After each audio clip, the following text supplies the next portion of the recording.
Hi, I'm Sue King, archivist at Morrison Reeves Library and the board of the Wayne County Historical Museum. I'm out here at Earlham Cemetery on a gorgeous, warm, sunny, beautiful colors kind of a day in October, which would be perfect for Tales from the Departed. Unfortunately, it's 2020 and nothing goes according to plan. We didn't want to let the centennial of women's suffrage go by completely unnoticed, so we are going to do the next best thing, a virtual Tales from the Departed. We know it's not the best, but under the circumstances, it's about all we can do. So I hope you enjoy these short little videos that we're going to post, and hopefully we'll be able to meet back here in the cemetery next year. Thanks.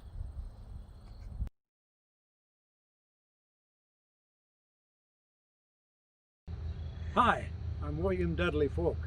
I was born and raised in New York City to a family of Quakers, so I was raised to believe in equality for all. I graduated from Columbia Law School in 1870 and intended to remain in New York, but my life took a different path. When my father and I toured the American West, we met a family from Indiana named Reeves. I was quite taken with their daughter, Mary, and we continued to communicate after we returned home. In 1872, when her family traveled to Europe, I joined them in Paris, where Mary and I were married at the American Embassy. We settled in New Jersey so I could practice in New York City, but very soon I was offered a partnership with Jesse Siddle, a prominent attorney in Wayne County. As it was Mary's hometown, I immediately accepted, and we set up housekeeping in Linden Hill, very near her father's home. Always considered a Renaissance man, I have published several books, including a 2-volume biography of Wayne County's favorite son, Oliver P. Morton. Perhaps what I was best known for was my work in progressive issues. My early work in civil service reform put me in contact with another famous reformer, Theodore Roosevelt. In 1902, President Roosevelt appointed me to the National Civil Service Commission. We remained friends until his death in 1919.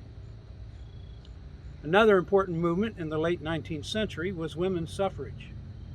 I hadn't thought a lot about it until Richmond hosted a large state convention. The speakers that night included Lucy Stone and her husband, Henry Blackwell. I was greatly impressed with the logical arguments of Mr. Blackwell and the winning persuasiveness of Lucy Stone. A friendship formed with them that lasted as long as they lived. I kept attending meetings and added my 2 cents here and there, and before long I was elected president of the American Women's Suffrage Association at a convention in Chicago. In 1890, it combined with the national group to form the National American Women's Suffrage Association. They only wanted women in leadership roles, so I stepped aside. Now, I'm sure all my reform work had an influence on my 4 daughters. I had to be in favor of women's suffrage in a house full of women. My eldest daughter, Mary, especially, took up the mantle of women's suffrage. After her marriage to James Morrison, she got her first taste of politics during Richmond's mayoral election. The incumbent, Dr. William Zimmerman, had been accused of some pretty slimy deeds, mostly licensing brothels, and Mary headed up the Women's League to oppose him. He still won, but Mary found she had a real talent for organizing and motivating people. She was president of the Chicago Suffrage Association and was recording secretary of the National Association. The 1916 Republican National Convention took place in Chicago. Mary and her committee organized a massive suffrage parade with more than 5,000 participants. After ratification of the 19th Amendment, Mary kept right on and organized the League of Women Voters. I continued to support her, as well as all women, in their quest to gain equal rights.